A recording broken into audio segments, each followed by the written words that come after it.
अस्सलाम वालेकुम नाज़रीन, एक नई सुबह के साथ मैं हूं आपका मेज़बान हन्नान बुखारी।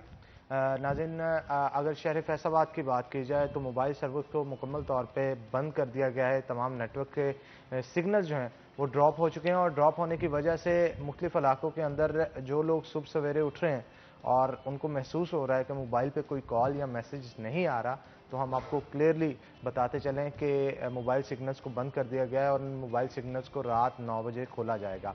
अब सिक्योरिटी खदशात की बिना पर इन मोबाइल सिग्नल्स को बंद किया गया है।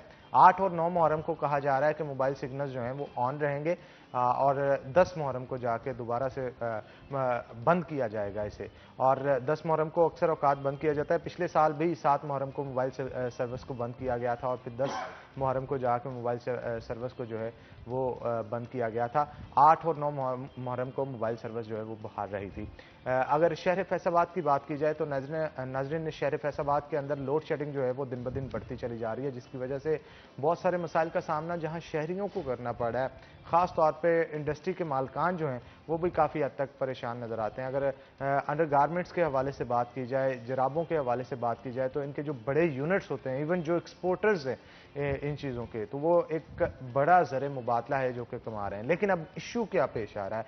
इशू ये पेश आ रहा है नाज़रीन के जराबों की जो मशीन होती है, जब इससे जराब बुनी जा रही होती है, इस दौरान अगर लाइट चली जाती है तो जितने भी जुराबों के जोड़े वहाँ पे बन रहे होते हैं उन्हें डिस्कार्ड करना पड़ता है। उसकी वजह ये होती है कि मशीनरी को दोबारा ऑन जब लाइट आने पे किया जाता है तो उसकी पूरी सेटिंग्स को दोबारा सेट किया जाता है। इवन अगर जनरेटर भी आपके पास मौजूद है तो लाइट जाने पे जब जनरेटर भी ऑन किया जाएगा तो उसके लिए भी आपको मुकम्मल तौर पे सेटिंग जो है वो दोबारा करनी पड़ेगी। और अगर जितना बड़ा यूनिट होगा उतना ज़्यादा नुकसान होगा। सपोज अगर 100 रुपये का भी एक जोड़ा जुराबों का है और वहाँ पे सैकड़ों मशीनें जो हैं वो बड़े यूनिट पे लगी हैं, तो वो सैकड़ों जुराबों के जोड़े एक वक्त में लाइट बंद होने पे ख़राब होंगे। और दिन में यहाँ पे कई बार लाइट जो है वो बंद हो रही है, तो तकरीबन हज़ारों नहीं लाखों रुपए का नुकसान जो है वो कलेक्टिवली अगर देखा जाए तो रोज़ाना की बुनियाद पर सिर्फ और सिर्फ लाइट बंद होने या लाइट के झटके लगने की वजह से इंडस्ट्री मालकान को उठाना पड़ रहा है। और इसके साथ साथ अगर आम शहरियों की बात की जाए तो आम शहरी भी गर्मी की वजह से बहुत परेशान थे और ऊपर से लोड शेडिंग जब स्टार्ट हुई तो लोड शेडिंग की वजह से बहुत सारी दीगर परेशानियों का सामना करना पड़ा है उनको। घरों के अंदर अगर 6-6 घंटे लाइट नहीं आ रही तो पानी भी उसके साथ नहीं आ पा रहा। और अगर देहात की बात की जाए तो वहाँ पे तो बिन बताए लोड शेडिंग जो है वो की जा रही है और शहरी काफ़ी परेशान है इस हवाले से। इसी मौजू पे गुफ्तगू करने के लिए आज हमने फैसल नदीम साहब हैं, उनको दावत दे रखी है। डायरेक्टर हैं, ऑनर हैं इकरा पैकेजेस के और इसके साथ साथ स्मॉल इंडस्ट्री स्टेट के प्रेसिडेंट भी हैं। तो वेलकम करते हैं जनाब आपको शो के अंदर। और उसके साथ साथ तैयब मकबूल साहब हमारे साथ मौजूद हैं जो कि हमारे सीनियर रिपोर्टर हैं सिटी 41 के और क्राइम की बीट को डील करते हैं। वेलकम करते हैं तैयब साहब आपको भी शो के अंदर। तो पहले मैं चाहता हूँ तैयब साहब आपकी तरफ आऊँ, क्योंकि सिग्नल्स मुकम्मल तौर पर ड्रॉप हो चुके हैं। बहुत सारे लोगों को ये जानना होगा कि आखिरकार सिग्नल कब खुलेंगे और क्या 9-10 मुहर्रम को सिग्नल्स बंद किए जाएंगे या कल जो है वो सिग्नल को बंद किया जाएगा। इसके साथ साथ ये भी बताइएगा कि लोड शेडिंग की वजह से बहुत सारे मसाइल का सामना लोगों को करना पड़ रहा है। मुख्तलिफ जगहों पर जाके आप रिपोर्टिंग भी करते हैं, तो लोग किस तरह से अपना गमो गुस्से का इजहार करते हैं? जी शुक्रिया नान। बिस्मिल्लाहिर्रहमानिर्रहीम। सबसे पहले तो मैं सिग्नल की बात आपको बता दूं कि आज 7 मुहर्रम को सुबह 6 बजे से लेकर रात 9 बजे तक जो है ये सर्विस बंद रहेगी। 8 और 9 मुहर्रम को सर्विस बंद नहीं होगी। 10 मुहर्रम को सुबह 6 से रात 12 बजे तक ये मुसलसल सर्विस जो है बंद रहेगी। जो फैसलाबाद में सबसे बड़े जो मेजर जुलूस होते हैं ना जी मुहर्रम के, वो 7 और 10 मुहर्रम को होते हैं। इस वजह से ये CPO फैसलाबाद की जानब से एक समरी भिजवाई गई थी अर्जी को कि इन 2 दिनों में सिक्योरिटी खदशात के पेश नज़र ताकि अमन-ओ-मान बरकरार रखा जाए और किसी भी शहर पसंद को कोई ऐसी मज़मूम कार्रवाई ना करने दी जाए, तो बेहतर यह है कि ये मोबाइल सर्विस बंद कर दी जाए। तो IG की जानब से वो समरी वज़ारत दाखिला पाकिस्तान को भिजवाई गई थी। ये उन्होंने इस पे ऑन किया और ये बंद कर दी। ये पूरे पंजाब में बंद है, फैसलाबाद रीजन के 2 अज़ला में भी आज बंद है, चिरोड़ में भी ये बंद है और पूरे पाकिस्तान में शेड्यूल के मुताबिक जुलूस के हिसाब से बंद की गई है। अच्छा, आपने बात की लोड शेडिंग की, है ना। लोड शेडिंग शेड्यूल हो तो सिस्टम चल भी जाता है। आप पहले पता हो, फैक्ट्री ऑनर को पता हो, घर वालों को पता हो कि इतने बजे से इतने बजे तक लाइट जाएगी। मगर यहाँ पोजीशन ये है कि हर 1 घंटे बाद लाजमी इनका फीडर ट्रिप करता है, लाजमी लाइट बंद होती है। शायद ही कोई इलाका हो, खुसूसन इंडस्ट्रियल एरिया, जहाँ पे प्रॉपर कोई 12 घंटे 8 घंटे लाइट मिल सके। जिसकी वजह से ना सिर्फ इंडस्ट्रीज परेशान है बल्कि जो घर जो कह लें मोहल्लेदार हैं, जो लोग शहरी आम शहरी वो बड़े परेशान हैं। अब मुख्तलिफ जगह पर रोज़ाना की बेसिस पे रोज़ाना एहतजाज हो रहे हैं। लोग शदीद गमो गुस्से का इजहार करते हैं। ये अभी चंद दिन पहले एहतजाज हुआ है जंग रोड पे, लोगों ने वहाँ पे टायर भी जलाए हैं, घरों से लकड़ियाँ उठा के अलामती तौर पे जलाई हैं कि क्या लकड़ियों पे हम खाना बनाएं। और पोजीशन ये है कि लोगों के लिए घरों में वज़ू करने के लिए पानी नहीं कि मस्जिद में जा सके। मस्जिद में जाते हैं तो वहाँ भी लाइट 2-4 घंटे बंद होने की वजह से पानी ख़त्म हो चुका है, लोग वज़ू नहीं कर सकते। और अगर खुदा ना खास्ता किसी के घर में कोई वफात पा जाए तो लोड शेडिंग ऊपर से हो, कितनी अजियत का सामना उनको करना इसमें पड़ेगा। इसमें बड़े मसाइल पैदा होते हैं। इस तरह के वाक़यात हुए हैं, फैसलाबाद में ये हुए हैं। तो लेकिन जो फेस्को है उनका यही काम ये कह रहे हैं कि जी कोई भी गैर लाने लोड शेडिंग नहीं है। अच्छा, अब इशू ये है जो मैं समझता हूँ कि उनके जो फीडर्स हैं, ग्रिड हैं, वो इतना बोझ ही नहीं बर्दाश्त कर सकते। वो शायद बहुत पुराने हो चुके हैं। ये क्या मसला है, वो ट्रिप कर जाते हैं। ज़रा सी बारिश पड़ती है तो उसके बाद आप देख लें पानी का तंगी हो जाती है, गलियों में पानी पानी हो जाता है, घरों में पीने के लिए पानी नहीं होता। तो लोग इस पर बड़ी ही अजियत का शिकार हैं। हालांकि ये स्टार्ट में कहा गया था ये गर्मियाँ शुरू होने पे कि जनाब जितनी पूरे पाकिस्तान में रिक्वायरमेंट है उतनी हम बिजली का बना रहे हैं, कोई अच्छा इशू तैयब नहीं है। साहब, सिक्योरिटी प्लान के हवाले से हमें कुछ बताइएगा कि 8, 9, 10 मुहर्रम के जो सिक्योरिटी प्लान है और आज का भी 7 मुहर्रम का, आप क्या कहेंगे उसके ऊपर? किस तरह से तश्कील दिया गया है, कौन कौन से एरियाज में ज़्यादा सिक्योरिटी होगी और किस तरह से कितने एहलकार होंगे जो कि तैनात किए जाएँ? अच्छा हनान, इसमें सबसे बड़ा जो मेजर पॉइंट है मजालस और जुलूसों का, वो हमारा घंटाघर चौक है। उसके अतराफ में दो बहुत बड़ी इमाम बारगाहें मौजूद हैं, बड़ी कदीम है। वहाँ पे बड़े कदीमी वहाँ से जुलूस निकलते हैं वहाँ पे। तो एक बड़ा जुलूस निकलेगा 10 मुहर्रम को जो कि सतियाना रोड से आएगा, लेकिन वो भी मर्ज होगा इसी घंटाघर के जुलूस में आके। अच्छा, आज का जो जुलूस और मजालस हैं वो पूरे ज़िले में तकरीबन 161 मजालस हैं और 49 के करीब जुलूस हैं। उनके लिए तकरीबन 4000 एहलकार तैनात किए गए हैं। इसी तरह कल भी परसों भी। ओवरऑल आज से लेकर 7 मुहर्रम से 10 मुहर्रम तक देखें तो 10,000 से ज़ायद पुलिस एहलकार जो है वो ड्यूटी पर मौजूद रहेंगे। उनमें एलीट फोर्स भी है, उनमें दीगर कानून नाफज करने वाले अदारे भी हैं, स्पेशल ब्रांच, CTD, रेंजर्स भी है, इवन अस्करी इदारे हमारी पाक आर्मी भी है, उनके जवान भी मौजूद हैं। तो उनकी सिक्योरिटी। अच्छा, उसके लिए ट्रैफिक पुलिस ने भी एक प्लान जारी किया है। उन्होंने जुलूस में शहरियों की जो ना दाखिला मना किया है, उस रूट पे दाखिला मना किया है, मुतबादल प्लान दिए गए हैं। इसमें सबसे बड़ा उनको ये कहा गया कि जो तमाम जुलूस आज से लेके 10 मुहर्रम तक जो कि बाहर के एरिया से घंटाघर आएंगे वो कारखाना बाजार से एंट्री करेंगे, उसके अलावा कहीं से एंट्री नहीं होगी।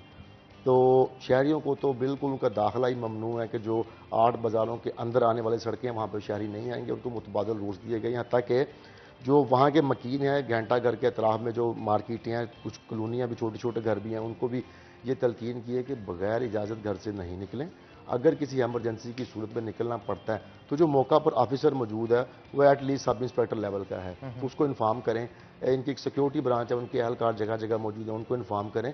फिर हाई अप से ऑफिसर से इजाज़त लेके उसको इजाज़त दी जाएगी कि वो घर से बाहर जाए, घंटाघर के अतराफ से निकले और वापस किस तरह आए उसको बताया जाएगा। ठीक है, हमारे साथ फैसल नदीम साहब भी मौजूद हैं, आपसे भी गुफ्तगू करते हैं। फैसल साहब, लोड शेडिंग की वजह से इंडस्ट्री मालकान को किस किस्म की मुश्किलात का सामना है, और गालबन जहां पे आपकी फैक्ट्री है और स्मॉल स्टेट के हवाले से अगर गुफ्तगू की जाए, सीवरेज के मसाइल भी वहां पे काफ़ी ज़्यादा हैं, क्योंकि गुज़श्ता दिनों में बारिशें भी काफ़ी ज़्यादा हुई हैं और बारिशों की वजह से सीवरेज के मसाइल तो जन्म लेते ही लेते हैं। वहाँ पर आब निकासी ना होने की वजह से बहुत सारे लोगों को इस चीज़ का भी परेशानी का सामना करना पड़ता है कि पानी कई कई दिन खड़ा रहता है और गुजरना भी मुहाल हो जाता है। जी, बिस्मिल्लाहिर्रहमानिर्रहीम। शुक्रगुज़ार हूँ आपका कि आपने मौका दिया।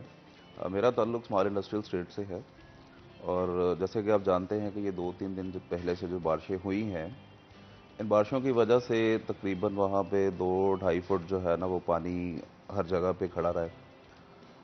पानी का एक बहुत बड़ा मसला है स्मॉल इंडस्ट्रियल स्टेट में। पिछले काफ़ी सालों से सीवरेज के ऊपर स्मॉल स्टेट में कोई काम ही नहीं हुआ।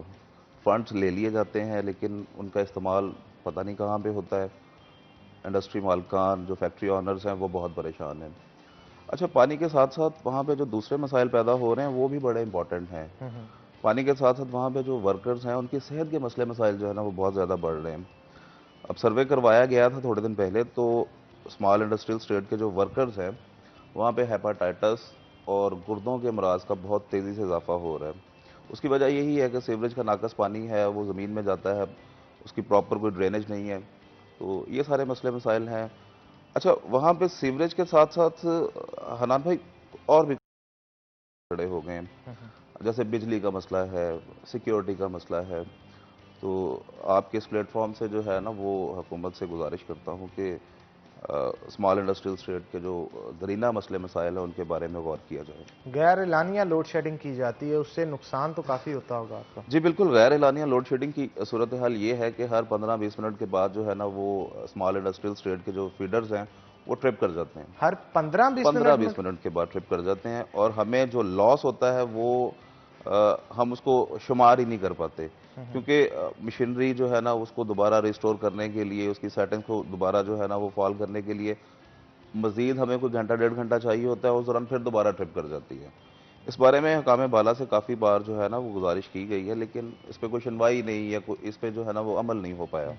सिक्योरिटी के खदशात किस किस्म के आप? जी बिल्कुल, सिक्योरिटी के खदशात ये हैं कि स्मॉल इंडस्ट्रियल स्टेट के जो बैरूनी गेट हैं और अंदर स्मॉल इंडस्ट्रियल स्टेट के कोई चेक एंड बैलेंस नहीं है, कोई पेट्रोलिंग नहीं है। वहाँ पे जो है आए दिन डकैती, राहजनी और मोटरसाइकिल छीनना, इस तरह की जो वारदात है उसमें बेतहाशा इजाफा हो चुका हुआ है। और इसके बारे में हमारी स्मॉल इंडस्ट्रियल स्टेट की जो तंजीम है, उन्होंने काफ़ी दफ़ा हकाम बाला से रब्ता किया, लेकिन कोई प्रॉपर गश्त का कोई इंतज़ाम नहीं हो सका वहाँ पे, और लोग इस वजह से बहुत जो हैं वो डिस्टर्ब हैं। तैयब, क्या कहेंगे आप इस हवाले से? सिक्योरिटी खदशात बहुत सारे इलाकों में, जैसे ख़ास तौर पे ताजर जो हैं उनकी जान से ये कहा जाता है कि उनको पुलिस की जानब से सिक्योरिटी फराम नहीं की जाती, या फिर गश्त उस इलाके में बेहतर नहीं बनाई जाती। शायद यही वजह है कि स्मॉल इंडस्ट्री स्टेट हो, घंटाघर के 8 बाज़ार हो, या दीगर तजारती मरकज़ हों, उन तमाम जगहों पे, गलियों के अंदर हो, अंदरून शहर के अंदर हो, या फिर बाहर मेन पे हो, उन्होंने गार्ड्स रखे होते हैं। अब वो कलेक्टिवली पैसे जो है वो तमाम ताजर इकट्ठे करते हैं, उन गार्ड्स को देते हैं, और हर गली ने अपना अपना गार्ड रखा हुआ है। अगर यही पुलिस जो है इस अहल होती तो मेरा ख्याल है गार्ड्स रखने की ज़रूरत ना पड़ती। अनान, बिल्कुल आप ठीक कह रहे हैं। जैसे कि इसका नाम है स्मॉल इंडस्ट्रियल स्टेट, यानी ये एक छोटी इंडस्ट्री है, एक स्टेट है, इंडस्ट्रियल स्टेट है। यहाँ पे बहुत सारी इंडस्ट्री लगी हुई है, इसकी एकड़ों में जगह ये। यहाँ पर गार्ड्स रखना खुद के लिए तो पॉसिबिलिटी है नहीं। अच्छा, अब ले लें यहाँ पे थाना निशाताबाद का एरिया बनता है। यहाँ पे हमारी रिपोर्ट के मुताबिक औसतन एवरेज डेली 2 डकैती की वारदातें रोजाना? रोजाना औसतन 2 डकैती की। ये तो सीपीओ साहब को फिर एक्शन लेना चाहिए, मुतलका एसएचओ के खिलाफ। ये करते क्या है? सीपीओ साहब लगे हैं, अब वो खुद आके तो कर नहीं सकते, उन्होंने बहुत सारे मामला देखने होते हैं।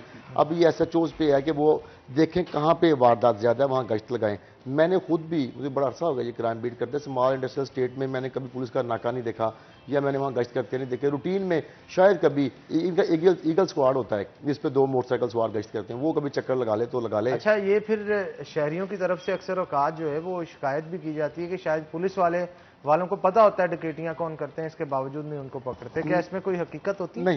नहीं ना, इसमें तो कोई हकीकत नहीं, तो ऐसी की बात नहीं है। लेकिन असल में थोड़े से पुलिस के भी मसाइल हैं, पुलिस के पास नफरी कम है, पुलिस के पास अपने वसाइल। क्या उस थाने में 5 एहलकार भी मौजूद नहीं है जो कि गश्त कर सकते? नहीं, उस थाने में एटलीस्ट 60 एहलकार मौजूद हैं, 60 की स्ट्रेंथ है उनकी। तो वो 60 क्या काम करते हैं? अगर गश्त नहीं करते, नाका नहीं लगाते, तो रोजाना की बुनियाद पर क्या काम होता है उनके डिफरेंट काम होते हैं। उन्होंने इन्वेस्टिगेशन भी करनी है, उन्होंने इन्वेस्टिगेशन इन डकैतियों की करनी होती है, और जब डकैती होगी फिर क्या इन्वेस्टिगेशन? उस डकैती को ही रोक लें तो रोजाना की 2 इन्वेस्टिगेशन नहीं। ये ऐनान, ये अगर डकैतियों की बात की जाए ना, तो इसमें तो देखें पुलिस बिल्कुल नाकाम हो चुकी है। आपको शायद अंदाजा ना हो कि 7 माह के अंदर फैसलाबाद में डकैती, चोरी, राहजनी की वारदातों का जो माल मसरूका है ना, उसकी मालियत 91 करोड़ रुपया है।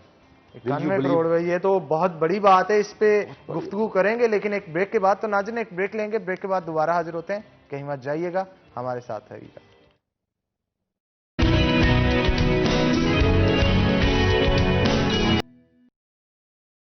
वेलकम बैक नाजरीन, ब्रेक के बाद खुश आमदीद। नाजरीन, स्मॉल स्टेट इंडस्ट्री की अगर बात की जाए तो तकरीबन 8 से 10 हज़ार मुलाजिम हैं जो कि वहाँ पे मुख्तलिफ इंडस्ट्रीज़ के अंदर काम कर रहे हैं।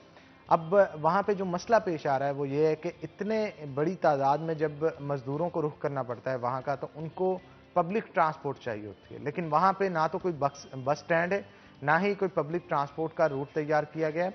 अब रूट तैयार ना होने की वजह से लोगों को ज्यादा पैसे दे के ऑटो रिक्शा या फिर वैगन्स पे वहां पे जाना पड़ता है, जिसकी वजह से उनका माहाना की जो एक बजट सेट किया होता है वो काफी हद तक डिस्टर्ब हो जाता है। तो इसके लिए भी गवर्नमेंट से उनकी इल्तिजा थी।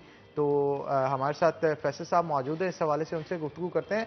फैसल साहब, 8 से 10,000 मजदूर एक बड़ी तादाद है, और रोजाना की बुनियाद पे अगर 10 रुपए भी एक मरीज या 20 रुपए भी एक मजदूर जो है वो दे के वहां पे जाता हो, तो मेरा ख्याल है 8 लाख से के करीब ये पैसे बनते हैं, और रोजाना की बुनियाद पे इसे बचाया जा सकता है। सिर्फ जरूरत इस चीज की है कि गवर्नमेंट जो है एक रूट सेट कर दे किसी बड़ी बस का, या 2 से 3 बड़ी बसों का, जो कि वहां से होती हुई गुजरे।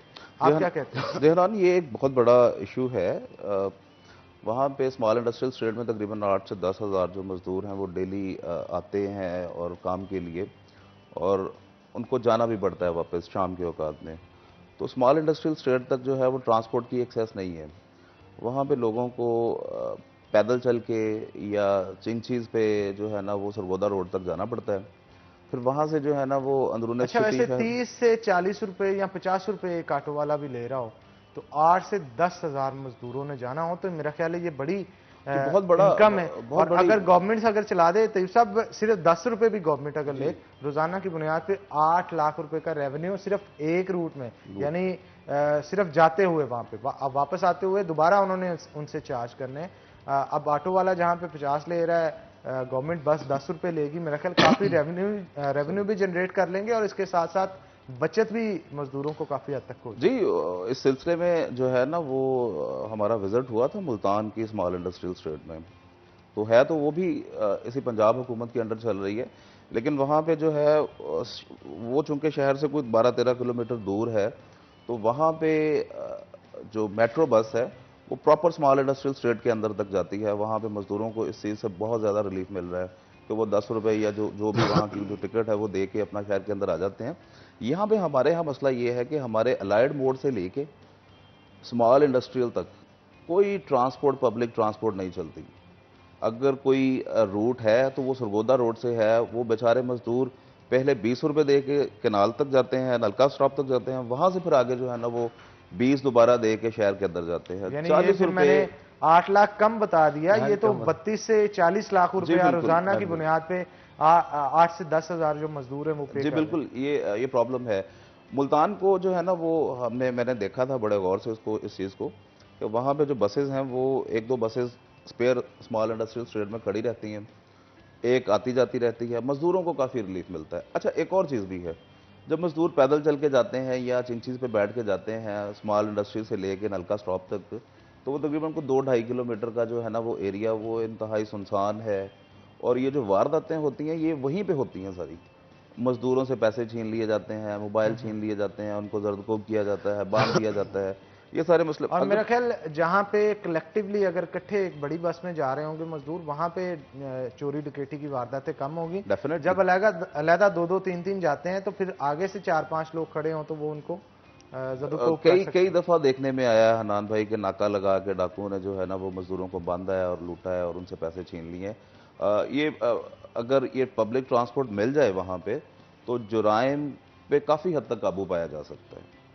ठीक है, पब्लिक ट्रांसपोर्ट एक मेन इशू है इनका। अच्छा, डिस्पेंसरी भी है वहां पे, वो तकरीबन 8-10 साल से कुछ मजदूरों से बात हुई है, उन्होंने बताया कि गैर फाल है। अब वहां पे बहुत सारे मजदूर, जैसा कि आपका कहना है कि बीमारियों में मुब्तला हो रहे हैं, बीमारियों में मुब्तला तो वो गंदे पानी की वजह से हो रहे हैं, लेकिन इसके बावजूद अगर किसी को वहां पे कोई मसला आता है, कोई मजबूरी के तहत तबीयत खराब होने की वजह से भी उनको छुट्टियां ना मिलें, फिर भी वो वहां पे काम पे आया हो, उनको डिस्पेंसरी की अशद जरूरत है वहां पे, लेकिन जो ऑलरेडी वहां पे मौजूद है वो 8 से 10 साल से गैर फाल है।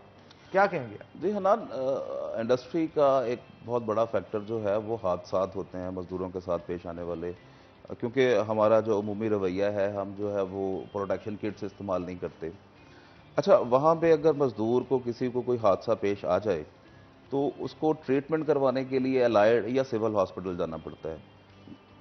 डिस्पेंसरी लेकिन है। खुदा ना खास्ता कोई बड़ी चोट लग जाती है जिसे जी फौरन उन्हें जी कोई ना जी कोई फर्स्ट एड देना पड़े। बहुत दफा ऐसा हुआ है कि चूंकि एम्बुलेंस जो है वो भी अब सामने है सूरत हाल एम्बुलेंस की, तो एम्बुलेंस पहुंच नहीं पाती, देर से आती है, ब्लीडिंग ज़्यादा हो जाती है, लोगों के अज़ाज़ ज़ाया हो जाते हैं।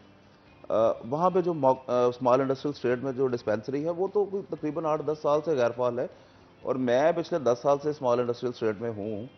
मैंने आज तक वहाँ से कोई डॉक्टर आते जाते नहीं देखा। वहाँ पे जो है वो डिस्पेंसरी बंद है, बहुत बड़ा बड़ा घास उगा हुआ है, वहाँ पे जानवर बंधे हुए हैं, बहुत अजीब सी यानी सूरत है डिस्पेंसरी हालत। में जानवर जी बांध बिल्कुल दिए गए। बिल्कुल ऐसा ही है, वहाँ पे जानवर बंधे हुए हैं, वहाँ पे डॉक्टर तो देखा ही नहीं गया कभी। ये सूरत हाल है। तैयब साहब, आप क्या कहेंगे? ये लम्हा फिक्रिया है मेरे ख्याल में, क्योंकि महकमा हेल्थ की तरफ से कोई ना कोई तो, अगर वो सरकारी डिस्पेंसरी है वहां पे कोई ना कोई डॉक्टर की ड्यूटी लाजमी लगाई गई होगी, लेकिन अगर डॉक्टर की ड्यूटी लगी है और वो 10 साल से नहीं आ रहा, वहां पे चक्कर क्या चल रहा है? कुछ समझ नहीं आ रही। अनान, डॉक्टर की ड्यूटी लगी और वो नहीं आ रहा तो उसके ऊपर भी कुछ पैरामीटर्स हैं जो चेक किए जा सकते हैं, जो उनके ऊपर हेल्थ ऑफिसर बैठे हैं, उनके एमएस हैं, वो चेक किए जा सकते हैं। वो इंडस्ट्री का उसका वो जो डिस्पेंसरी है स्मॉल इंडस्ट्रियल स्टेट की, उसमें हर वक्त मतलब बड़ी अजीब सी बात है, कुत्ते बैठे रहते हैं उसमें, मतलब अजीब किस्म के जानवर। अच्छा, स्मॉल इंडस्ट्रियल जो स्टेट है ना, उसके सराउंडिंग में बहुत सारे गाँव लगते हैं, काफ़ी सारे गाँव भी लगते हैं। अच्छा, वो तमाम मजदूर बेचारे पहले ही मफलूकल हाल होते हैं, गाँव से वहाँ यहाँ पे करने के लिए आते हैं मजदूरी। तो आपको पता है कि गाँव में जो मेडिकल फैसिलिटीज़ हैं वो कैसी हैं।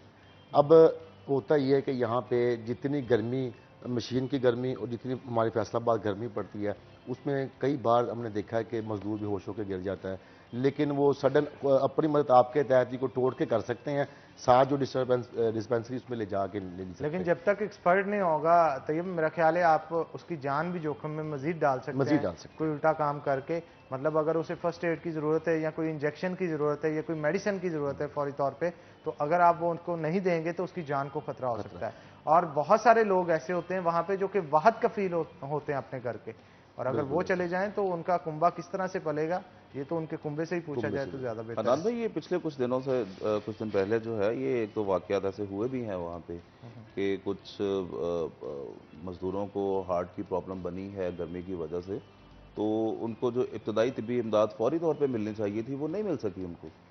उनको कार्डियोलॉजी शिफ्ट करने के लिए या करीबी हॉस्पिटल शिफ्ट करने के लिए एम्बुलेंस का अरेंज जो है ना वो बड़ी देर से हुआ, और एक दो बात तो स्मॉल इंडस्ट्रियल के गेट के अंदर ही हो गई मौके पे, क्योंकि एम्बुलेंस टाइम से नहीं आई, फैसिलिटी नहीं थी वहाँ पे। तो ये बड़ा लम्हा फिक्रिया है, हुकूमत को वैसे इसके आप बारे में सदर है सोचना वहाँ चाहिए। के, मैं मतलब सजेशन है, हो सकता है मैं गलत भी हूँ इस चीज़ में, तो आप लोग इतनी इंडस्ट्री है वहाँ पे 5-5 हज़ार भी डालें, मेरा ख्याल एक एम्बुलेंस परचेज कर सकते हैं। तो आपकी तंजीम साजी का मकसद भी यही होता है कि जो मसाइल हैं उनको हल किया जाए।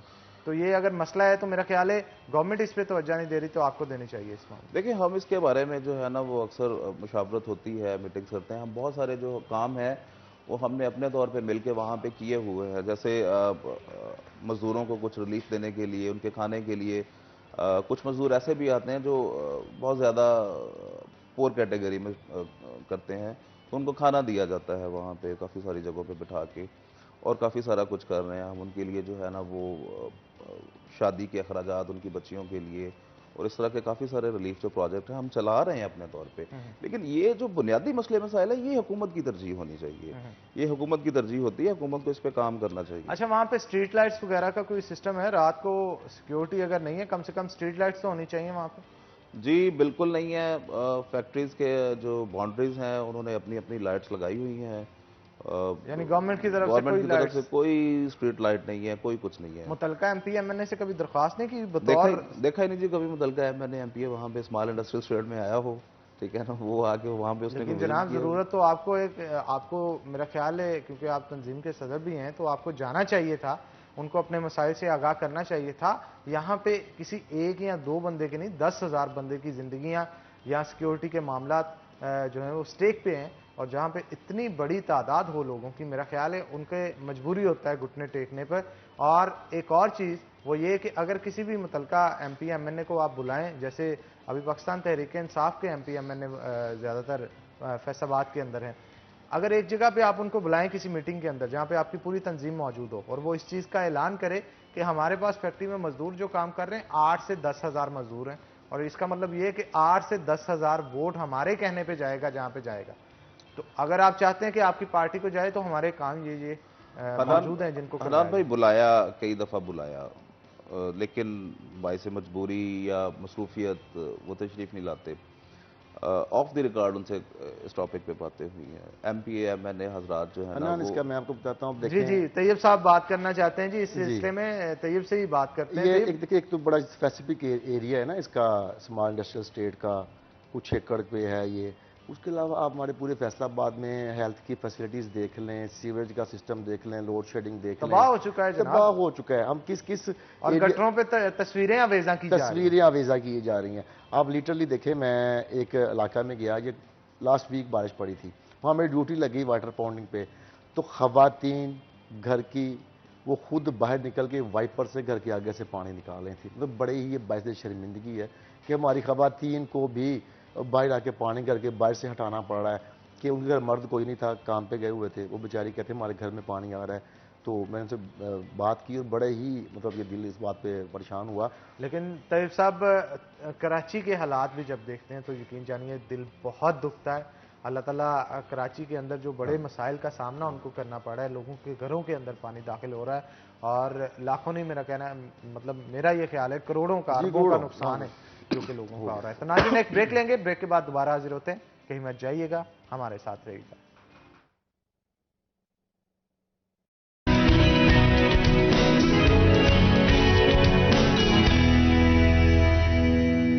बैक नाज़रीन, ब्रेक पे जाने से पहले कराची की सूरत हाल पर गुफ्तगू हो रही थी कि कराची के अंदर बहुत बुरी सूरत हाल है, लेकिन अगर शहर फैसलाबाद की स्पेसिफिकली बात की जाए तो वासा हकाम जो है वो मुकम्मल तौर पे जो है वो फेल होती हुई नजर आई। बारिशें जैसी पड़ी इस दफ़ा तो जितने भी पोल थे उनके खुल गए, चाहे वो ड्रेन्स के हों, सीवरेज सिस्टम के हों, या फिर निकासी आपके मसाइल हों, तमाम के तमाम चीज़ों में से कोई भी एक चीज़ परफेक्ट नज़र नहीं आई। और मेरा नहीं ख्याल कि कोई भी मोहल्ला फैसलाबाद का रह गया हो जहाँ पे पानी 2 से 4 दिन खड़ा ना रहा हो।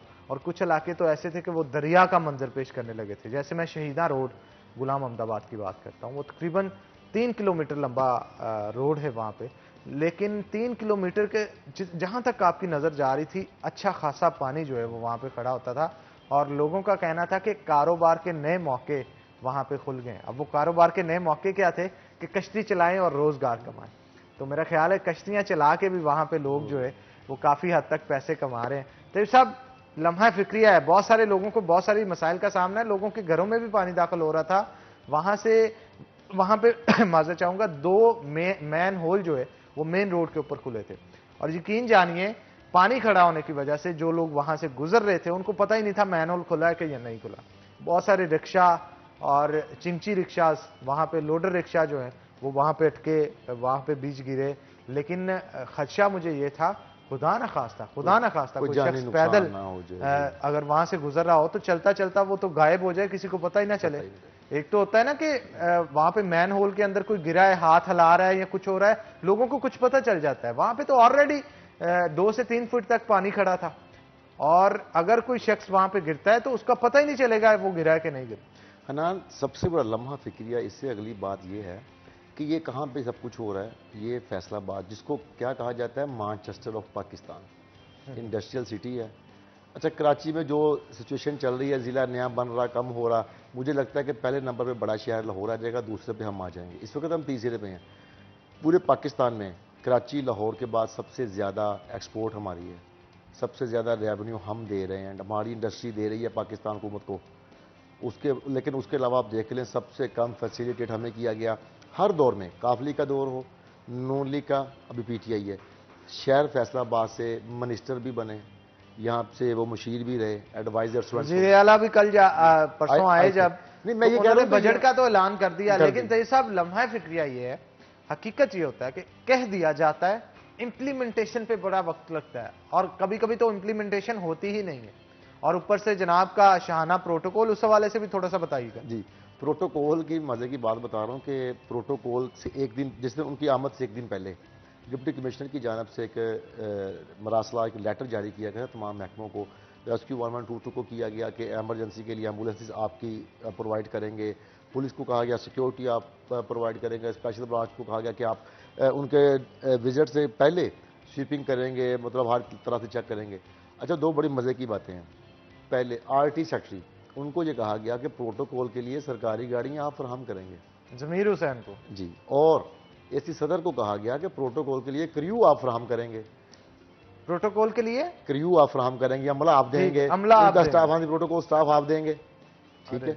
अब ये कबल अज वक्त ही तैयारियां प्रोटोकॉल की थी कि कहीं सीएम साहब नाराज ना हो जाएं कि प्रोटोकॉल मुझे कम मिला है, कि फिर मेरे पास गाड़ियां कम है प्रोटोकॉल में। यानी ये देखिए कबल अज वक्त 24 आवर बिफोर ये ड्यूटियां लगा दी गई थी कि प्रोटोकॉल अच्छा होना चाहिए। अब ये देखिए, अगर जियाला साहब ये एहसास कमतरी होती है कि मैं वजीर हूं, मुझे इतना ही प्रोटोकॉल चाहिए और अगर इतना नहीं मिलेगा तो मेरी शान शान के खिलाफ है ये चीजें। इसकी मैं एक मिसाल दूंगा आपको छोटी सी। मुस्लिम लीग की हुकूमत थी, वो लोग बहुत सारे इंटरफेरेंस करते थे इसमें पुलिस डिपार्टमेंट में ट्रांसफ़र पोस्टिंग के हवाले से। अब ये आए हैं, इनको पता चला कि एमएनए एमपीएस भी करवाते हैं ट्रांसफ़र पोस्टिंग, तो एक एमएनए साहब ने जाके सीपीओ फैसलाबाद को कहा, जो ट्रांसफ़र हो चुके हैं पिछले सीपीओ अजहर अकरम को, कि ये हमारा ट्रांसफ़र करें। उन्होंने कहा भी आप इंटरफेरेंस कर रहे हैं हमारे काम में। नहीं, आप नॉन लीग के एमएनए के ट्रांसफ़र करते थे, हमें पब्लिक कहती है हमने भी ट्रांसफ़र करवाने हैं। अच्छा, उन्होंने नहीं किया, बाकायदा सीएम को जाकर शिकायत लगाई गई, फिर सीएम साहब ने डीपीओ सीपीओ को कहा, इंस्ट्रक्शंस दी कि इनके नंबर जो हमारे एमएनए एमपी हैं, इनके नंबर्स अपने मोबाइल में सेव करें, अगर आप किसी वजह से कॉल पिक नहीं कर सके तो बैक कॉल जरूर करके इनको ब्लाइज किया जाए। मतलब आप ये समझ लें, ये ओवरऑल हुकूमत की कम्प्लेक्स एहसास कमतरी है कि हम इंटरफेरेंस करेंगे। लेकिन इसके बावजूद भी ब्यूरोक्रेसी मुझे लगता है तगड़ी है, क्योंकि इवन गवर्नर पंजाब हमारे जो चौधरी सवर हैं, उनका एक इंटरव्यू देख रहा था, उनसे सवाल किया गया कि क्या ब्यूरोक्रेसी तगड़ी है, तो उनका कहना था कि मेरे से भी तगड़ी है, यानी उनके काम भी रुक जाते हैं। हनान, ब्यूरोक्रेसी तगड़ी नहीं है, ये कमजोर है। मैं ये वैसे आपने बड़ी पते की बात, दो लफ्जों में बात, ये बिल्कुल आपने दो लफ्जों में कंप्लीट इनका खाका खींच दिया कि ब्यूरोक्रेसी तगड़ी नहीं है, ये उनसे कमजोर है।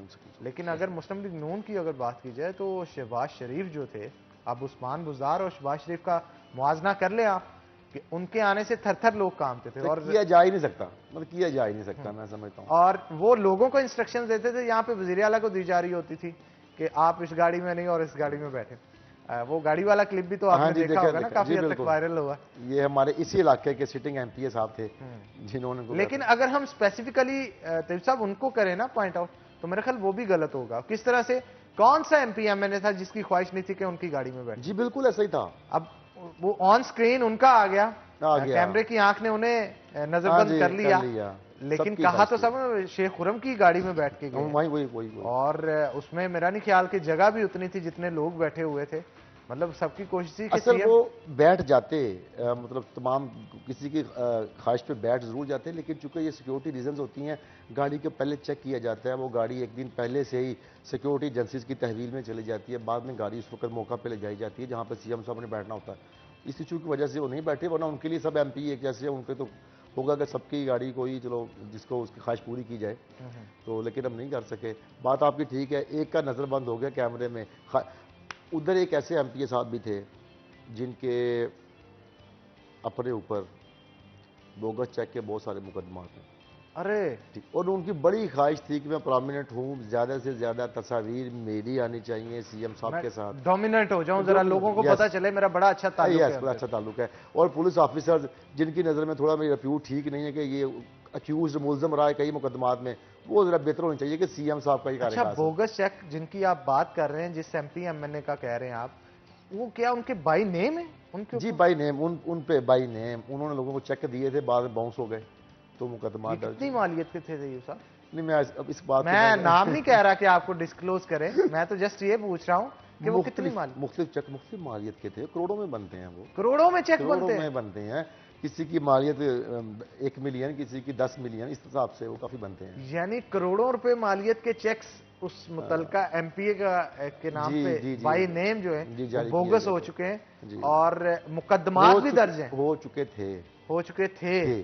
और अभी क्लियर, अभी तो क्लियर है, अभी तो क्लियर है, लेकिन ये एक बड़ी अजीब वैसे बात है कि क्या कुछ होता है हमारे इस माशरे में। जी। लेकिन लोगों की नजरें ओझल रहती हैं और लोगों से ये खास तौर पे एमपी एमएनएस जो इस तरह के होते हैं, मैं नाम नहीं लूंगा कि ये है या वो है, जो होते हैं वो छिपा के रखते हैं कि उनका वोट बैंक ना खराब हो। और पुलिस को अगर सब कुछ पता होता है तो उनकी नजरों में अच्छा बनने के लिए फिर बताया जाता है कि वजीरों के साथ जनाब बड़े अच्छे ताल्लुकात हैं, मेरे साथ बैठे थे, मैंने उन्हें मसले से भी आगाह किया, उन्होंने कहा था कि फलां फलां को कह देना मैं कर लूंगा, ये है वो है, सेक्रेटरिएट से कॉल आ जाएगी, ये हो जाएगा वो हो जाएगा, कुछ इस तरह के काम। तो ये कल्चर है हमारा। सियासत हो ही यही रही है। मैं मतलब सॉरी टू से आपके प्रोग्राम में कह रहा हूँ कि फैसलाबाद में जो हमारे एमएन एमपीएस हैं वो पब्लिक इंटरेस्ट का कोई काम नहीं कर रहे, सिर्फ और सिर्फ सरकारी महकमों के अंदर इंटरफेरेंस कर रहे हैं कि इसको एसएचओ लगा दें, इसको हटा दें, इसको पटवारी लगा दें, इसको हटा दें, सिर्फ यही काम चल रहा है, पब्लिक इंटरेस्ट का कोई काम नहीं है। वैसे अब तक कितनी सिफारिशें पुलिस डिपार्टमेंट में आ चुकी हैं, कोई पता है अंदाजे के मुताबिक? मैं मुख्तसर बात करूंगा, ज़्यादा तफसील में नहीं जाता कि 1 जनवरी से लेके आज 1 मुहर्रम तक आप देख लें, पूरे फैसलाबाद की तारीख में इतने ट्रांसफ़र नहीं हुए जितने इन 8-8.5 माह के अंदर हुए। उनकी तादाद को 4-5 हज़ार बनती है, जो रोटेट किए गए हैं बंदे, ये रिकॉर्ड है कि कभी भी इतने। अच्छा, यही वजह होती थी कि हर दूसरे दिन आपकी तरफ से वो एसएचओ के तकर्रो तबादले की, जी सब इंस्पेक्टर्स के तकर्रो तबादले की। अच्छा, बड़े सबसे मतलब हैरानकुन बात यह है कि एमएनएमपी का कोई स्टैंडर्ड है, चलें कोई मजबूरी बन जाती है, एसएचओ तो लगवाने के लिए आप जा ही रहे हैं। मैंने ऐसे एमपीए भी देखे जहां जो सीपीओ साहब के पास बैठ के कांस्टेबलों के ट्रांसफर करवा रहे होते हैं, कांस्टेबल्स के करवा रहे होते हैं। मतलब ये लेवल आ गया हमारी सियासत का अब ये हो गया। लेकिन तैयब साहब, मैं इस मामले में फिर कहूंगा कि हमें फिर पुलिस डिपार्टमेंट को गलत नहीं कहना चाहिए, वो तो काम अच्छा करते हैं लेकिन उनको फिर करने नहीं दिया जा रहा होता मेरिट पे, क्योंकि जब ऊपर से प्रेशर आएगा वो भी बेचारे क्या कर सकते हैं, हर एक को नौकरी। एक थाने में एक एमपीए ने मुहर्रा लगवाया, उसके बाद 2 दिन बाद उसी थाने में दूसरे एमपीए ने लगवा लिया। ये बात चलते चलते 1 हफ्ते में उसी थाने में 6 मुहर्रर चेंज हुए। 6 मुहर्रर एक ही थाने में 1 हफ्ते में तब्दील हुए। तो ये तो बड़ी वैसे हर एमपी अपना मुहर्रा लगवाना, हर एमएनए अपना मुहर्रा लगवाना चाहिए। अच्छा, हर एक की कोशिश होती है कि मेरा जो हल्का है ना, मेरा जो सर्कल है, इसके अंदर जितने भी एसएचओ खास तौर पे हों उनकी मर्जी के लगे। वो क्यों? क्योंकि एसएचओ और मुहर्रर, हाँ, एसएचओ और मुहर्रर। तरीका वारदात ये होता है कि अगर कोई आपका सपोर्टर आ गया है, अगर उसकी बात नहीं थाने में सुनी जाती तो अल्टीमेटली गुस्सा आके निकालता है कि जनाब आप एमपी हैं, आपकी नहीं सुननी तो किसकी सुननी है। अगर मुखालिफ पार्टी की ज्यादा सुनी जा रही है तो उसके ज़हन में ये स्केच बन जाता है जैसे उसकी ज्यादा मानी जा रही है, उसका एमपीए चाहे जीता नहीं भी है वो तगड़ा है, तो नेक्स्ट टाइम हम वोट उसे देंगे। लेकिन खास तौर पे ये जो मंशियात फरोश होते हैं या फिर जराइम पेशा अफराद होते हैं, इस तरह की चीज़ों की ज़रूरत उनको पड़ती है हल्के के अंदर। तो आप क्या कहेंगे, ये पैरामीटर आता है कि वोट बैंक स्ट्रॉन्ग करने के लिए इन चीज़ों को लगवाया जाता है? बिल्कुल हनान, ये बात भी है। इसकी भी एक छोटी सी मिसाल आपको मैं और देने लगा हूँ कि अपने बंदे लगवाने का एमएनए एमपी उसको फ़ायदा क्या होता है। मैं नाम लिए बगैर बताऊँगा। एक फैसलाबाद का एमपी है, उसने एक बंदे से पैसे लेने थे, बिजनेस के जैनवन लेने थे, नो इशू। वो बंदा ऑलरेडी किसी मुकदमे में जेल चला गया। जब वो उसकी जेल से पहले मुकदमे में बेल हुई, बेल आउट होकर बाहर आया तो जेल के बाहर से एक सब इंस्पेक्टर ने उसको उठाया। उसके बाद 1.5 माह उसको एमपीए साहब के कहने पे बिल्कुल उसने गायब कर दिया, अपने किसी निजी सेल में ले गया। जब तक उसके घर वालों ने पैसे नहीं दिए वो बंदा मंजर-ए-आम पर नहीं आया। अच्छा तैयब साहब, ये बड़ा देखने को मिलता है कि ख़ास तौर पे जब ऐसा कोई मामला आता है तो पर्चा दिए बिना, एफआईआर दिए बिना ही कई दिन लोगों को गायब कर दिया जाता है। लेकिन ये मामला भी अब काफ़ी हद तक कम हो चुका है। फैसलाबाद पुलिस जो है वो बहुत अच्छा काम भी कर रही है। हम नेगेटिव एस्पेक्ट्स उनके सारे नहीं डिस्कस कर सकते क्योंकि हमें नेगेटिव लग रहे होते हैं, उसके पीछे वजह क्या होती है, जैसे आप अभी बता रहे थे, वो लोगों अगर पुलिस डिपार्टमेंट के अंदर पॉलिटिकल इंटरफेरेंस खत्म कर दी जाए तो फैसलाबाद पुलिस जैसी अच्छी पुलिस पूरे पाकिस्तान में नहीं। बिल्कुल आप ठीक कह रहे हैं, बिल्कुल आप ठीक कह रहे हैं। और सीपीओ सुहेल साहब बड़े अच्छे इकदाम इस हवाले से कर रहे हैं। डकैतियों के हवाले से भी उन्होंने जो चोरों के पुलिस मुकाबले हुए हैं डकैतों के साथ, वो बड़ा अच्छा काम। इतने पूरे फैसलाबाद की तारीख में पहली बार 7 माह में 66 मुकाबले हुए। ठीक है जनाब फैसल साहब, बहुत शुक्रिया आपका शो में आने के लिए। तैयब मकबूल साहब, आपका भी बहुत शुक्रिया शो में आने के लिए। तो नाज़रीन, एक ब्रेक लेंगे, ब्रेक के बाद दोबारा हाजिर होते हैं, कहीं मत जाइएगा, हमारे साथ रहिए।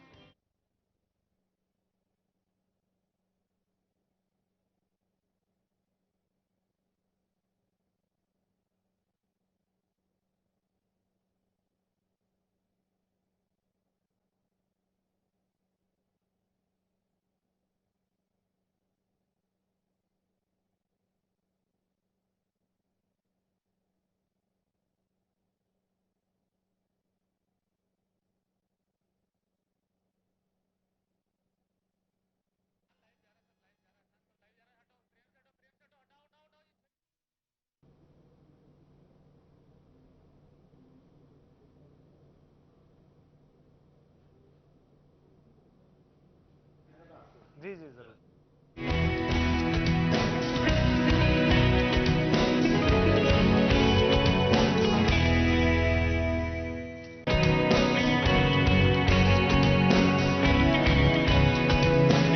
कि 15 सितंबर से स्कूल और कॉलेजेस खुलने जा रहे हैं या नहीं खुलने जा रहे हैं, और अगर खुलने जा रहे हैं तो उसके लिए एसओपीज क्या होंगे, कौन से पैरामीटर्स होंगे जिनको देखते हुए स्कूल जो है उनको खोला जाएगा। तो इस मौजू पे हमने गुफ्तगू करने के लिए आज खास तौर पे दावत दे रखी है सिकंदर जुल्करनैन साहब को। वेलकम करते हैं आपको शो के अंदर। सीनियर नायब सदर हैं आल पाकिस्तान हेडमास्टर्स एसोसिएशन के। तो सर क्या कहेंगे आप, 7 तारीख को ये कहा जा रहा है कि खास तौर पे एक मीटिंग का इनकाद किया जाएगा जिसके अंदर ये तय किया जाएगा कि अब 15 से स्कूल खुलेंगे या नहीं खुलेंगे, और अगर खोले जाते हैं तो उसके लिए एसओपीज या कोई लाहे अमल भी तैयार किया जाएगा। उस हवाले से आगाह करें। जी थैंक यू। बिस्मिल्लाहिर्रहमानिर्रहीम। जिस तरह आपने बताया है कि 15 सितंबर ये टेंटेटिव डेट है, हतमी नहीं है, और इसका फ़ैसला जो है वो इंटर प्रोविंशियल जो मीटिंग होगी मिनिस्टर ऑफ एजुकेशन की, चारों सूबाई जो मिनिस्टर हैं एजुकेशन के और फेडरल मिनिस्टर एजुकेशन, वो इस्लामाबाद में पहले भी मीटिंग होती रहती है, आपको पता ही है। तो 7 सितंबर को वो जायज़ा लेके और हालात का, कोरोना की जो डेवलपमेंट हो रही है, अल्लाह का ख़ास करम है कि पाकिस्तान में उसके काफ़ी बेहतर रिपोर्ट्स आ रही हैं, तो वो तो ज़ाहिर है गवर्नमेंट फ़ैसला करेगी। अगर 7 को वो ये फ़ैसला कर देते हैं कि 15 सितंबर से पूरे पाकिस्तान में सारे तालीमी इदारे खोल दिए जाएं, तो उस हवाले से हमने जो पंजाब में, आपको पता है कि तालीम के हमने 2 शोबे बनाए हुए हैं।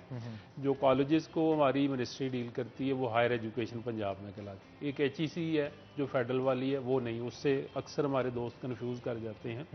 तो पंजाब चूँकि बड़ा सूबा है तो पंजाब की तालीम को 2 हिस्सों में डिवाइड किया हुआ है। एक हायर एजुकेशन कहलाती है जो कॉलेजेस को डील करती है, उसके सेक्रेटरी भी अलहदा है, मिनिस्टर भी अलहदा है। और दूसरा हिस्सा है इसका स्कूल एजुकेशन डिपार्टमेंट, जिसके सेक्रेटरी भी अलहदा होते हैं, एजुकेशन मिनिस्टर भी अलहदा होते हैं। तो हमें जो स्कूल एजुकेशन की मैं बात कर रहा हूँ, मेरा चूँकि ताल्लुक स्कूल एजुकेशन से है, तो ये अच्छा इकदाम है हमारा पंजाब स्कूल एजुकेशन का कि उन्होंने हमें मास्टर ट्रेनर को ट्रेनिंग करवा दी है पूरे पंजाब में ऑनलाइन। और आज से यानी 27 अगस्त से हमारी ये ट्रेनिंग शुरू हो रही है पूरे पंजाब में। जितने हेड मास्टर हैं, हेड मिसेज हैं पूरे पंजाब के स्कूलों के, वो भी ऑनलाइन ट्रेनिंग है और ये चलेगी 5 सितंबर तक। इसमें हमने सिर्फ फोकस, ये जो कोई 8-9 रोज़ा ट्रेनिंग है, यही फोकस है कि अगर हमें परमिशन मिलती है 15 सितंबर को स्कूल खोलने की, तो फिर हमने स्टूडेंट्स को कैसे बुलाना है। और हमारा मेन इस पे स्ट्रेस किस बात पे है कि हमने अपने तलबा को और अपने स्टाफ को बचाना है कोरोना से।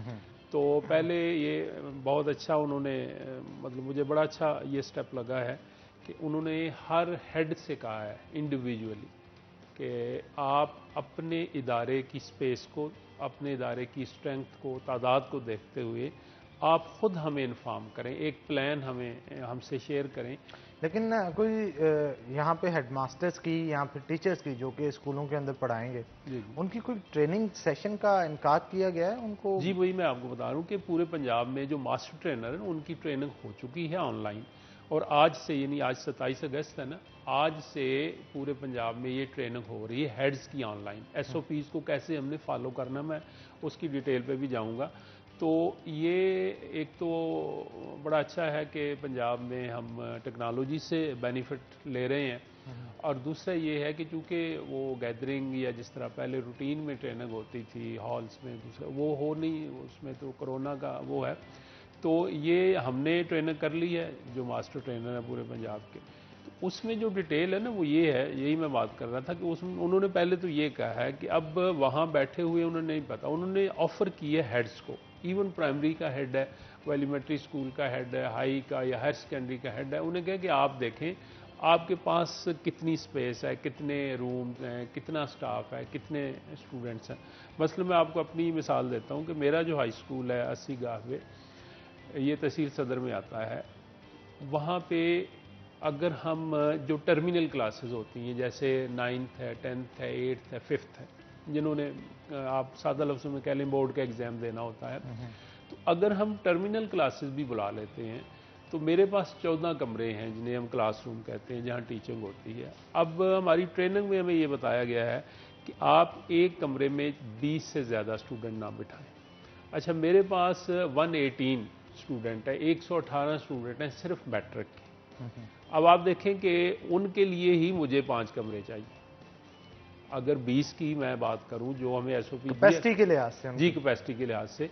अच्छा, अब हमारी तो बड़ी पुरजोर ख्वाहिश है, लोग असातिज़ा पे ये भी कहते हैं कि जी आप फ्री में वो कर रहे हैं, लेकिन हम तो ये मजबूरी के हाल में बैठे हुए हैं ना। आपको पता है कि वालिदैन जो हैं वो तो ज़ाहिर है वालिदैन होते हैं, वालिदैन का तो दुनिया में कोई नेमल बदल नहीं है, लेकिन कोई बच्चा कोई तालिब इल्म अच्छा पढ़ता है ना, किसी अच्छे ओहदे पे जाता है, तो वालिदैन के बाद सबसे ज़्यादा उस्ताद को खुशी होती है। तो हम तो ये मतलब सर्टनली हम ये जो छुट्टियाँ ना एंजॉय नहीं कर रहे। हमें फ़िक्र है दिन रात उन बच्चों की कि वो बेचारे किसी, तो हम चाह रहे हैं कि कम से कम, मेरी ये जो हमारी मीटिंग भी हुई है डिस्ट्रिक्ट लेवल पे सारी, तो मेरी ये ख्वाहिश थी कि कम से कम हम 10th को ही बुला लें। अगर मैं 9th 10th को मैं अपने स्कूल की बात करूँ, ये मेरे 80+ 9th के बच्चे हैं और 118 है मेरे मैट्रिक के स्टूडेंट जो हैं।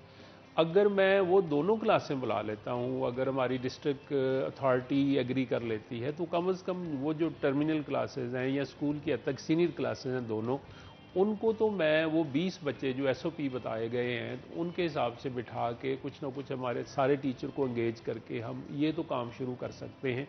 और फिर ये है कि स्टूडेंट ने, टीचर्स ने, स्टाफ ने स्कूल में, इदारे में आना कैसे है, मतलब कंजेस्टेड ना हो, क्राउडेड ना हो, एक एक करके आएँ, या उनकी टाइमिंग हम शिफ्ट कर दें कि 10th के जो स्टूडेंट हैं वो 7:30 बजे आ जाएंगे, 9th के जो हैं वो 8:30 बजे आ जाएंगे।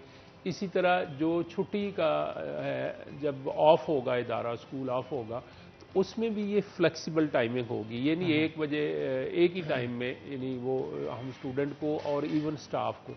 अच्छा, सबसे अहम क्या है कि एक तो उनके हाथ हैंड वॉशिंग करवानी है, वो कांटेक्ट लेस करना है, मिनिमाइज करना है कि आप राब्ता ना करें।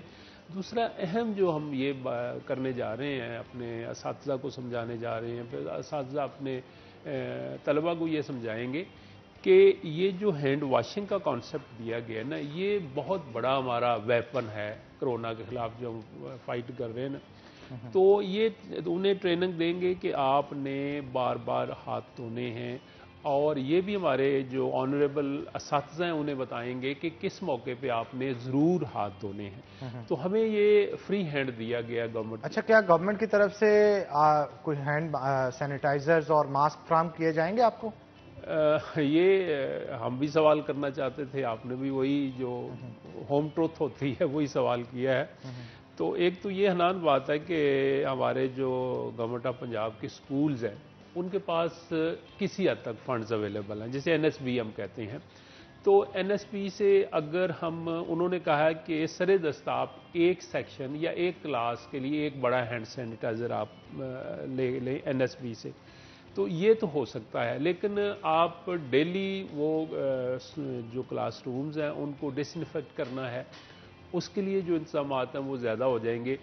वॉश पॉइंट्स उन्होंने बनाया, ये बड़ा अच्छा है, ये इकनॉमिकल भी है कि मैक्सिमम हम वॉश पॉइंट बनाएं और बच्चों को और असातिज़ा को, स्टाफ को ये तरगीब दें कि ज़्यादा से ज़्यादा आप, चूँकि जो हमारे, मैं अगर फैसलाबाद की बात करूँ तो पानी का इंतज़ाम है हमारे यहाँ, हमें सोप भी मिल सकता है। तो अगर ये महंगे हैं हैंड सैनिटाइज़र हम ना भी ले सकें तो वॉश पॉइंट हम ज़्यादा से ज़्यादा बना दें। पहले भी इस पे खासा काम हो चुका है हमारे, मैं स्कूल्स की बात कर रहा हूं। और हैंड सैनिटाइजर ना भी हो, मेरा ख्याल है हैंड वॉश कर लिए जाएं, वो ज़्यादा बेहतर होता है। ज़्यादा बेहतर है, बिल्कुल। क्योंकि आपके साबुन से जब हाथ 20 सेकंड तक धोए जाते हैं तो जिस किस्म के भी जर्म्स होते हैं आपके हाथ से, वो खासकर अगर कोरोना की बात की जाए तो कोरोना के जर्म्स भी उतर जाते हैं। बिल्कुल सही। तो पिछले दिनों यहाँ पे वाइस चांसलर मेडिकल यूनिवर्सिटी भी आए थे, उनका डॉक्टर जफर इकबाल, तो उनका यही कहना था, जफर चौधरी साहब का, कि यहाँ पे ज़्यादा ज़रूरत है इस चीज़ की कि हम हाथों को धोएं बजाय इसके कि हैंड सैनिटाइजर का इस्तेमाल करें। तो नाज़रीन, एक ब्रेक लेते हैं, ब्रेक के बाद दोबारा हाजिर होते हैं, कहीं मत जाइएगा, हमारे साथ रहिएगा।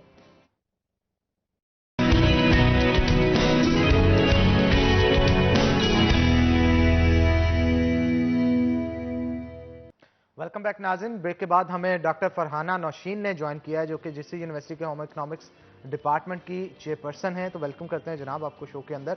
क्या कहेंगी मोहतरमा, हमारे अगर स्टूडेंट्स की बात की जाए तो वो काफ़ी हद तक परेशान नज़र आते हैं, खासकर यूनिवर्सिटीज़ के स्टूडेंट्स जो हैं, उनका ये कहना था कि एक तो दिल लगा रहता था यूनिवर्सिटी के अंदर, पढ़ाई के अंदर गेट टुगेदर्स होती थी, और इसके साथ साथ खासकर जो रिसर्च रिलेटेड पर्सनस थे उनको भी काफ़ी मुश्किलात का सामना है। उनका कहना है कि रिसर्च रुक गई है और जो कोर्स वर्क करवाया जाता था यूनिवर्सिटी की तरफ से वो भी अब नहीं हो पा रहा। यूं ही आगे से आगे सेमेस्टर में भेज देंगे तो बहुत सारा वर्क ऐसा होता है जो आपने पिछले सेमेस्टर में पढ़ा होता है वही अगले सेमेस्टर में जाके काम आता है, क्योंकि बेसिक्स को डेवलप करना पड़ता है ना।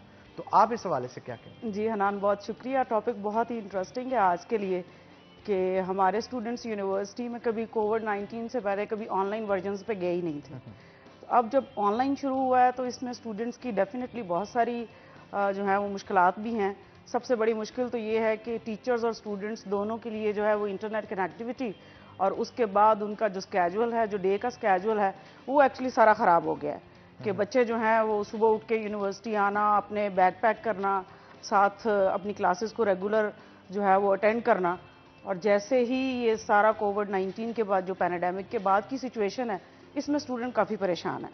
पहले तो उनको कभी भी यूनिवर्सिटी लेवल पे हमने इस तरह का सिस्टम इंट्रोड्यूस नहीं किया था। ऑल द टाइम हमारे पास कोई इतना कोई सिस्टम ही नहीं था डिजिटल लिटरेसी का, या हमें किसी को पता ही नहीं था कि हमने कैसे इस सिस्टम के साथ रन होना है। तो फॉरेन यूनिवर्सिटीज़ में, जहाँ तक मैं अमेरिका का जो है वो एग्जांपल दूं और ऑस्ट्रेलिया की, तो वहाँ पर ये सिस्टम बहुत देर से है कि स्टूडेंट कुछ कोर्सेज जो है वो डिजिटलाइज लिटरेसी के थ्रू लेते हैं और रिमोट टीचिंग करते हैं टीचर्स, और स्टूडेंट्स भी इसी तरह रिमोट जो है वो अपनी स्टूडेंटशिप लेते हैं। उनमें आप क्या कहेंगे, फीडबैक कैसा आया स्टूडेंट्स का ऑनलाइन स्टडीज की निस्बत अगर क्लास की स्टडीज की बात की जाए? इन दोनों में फर्क कहाँ पे, डिफरेंस?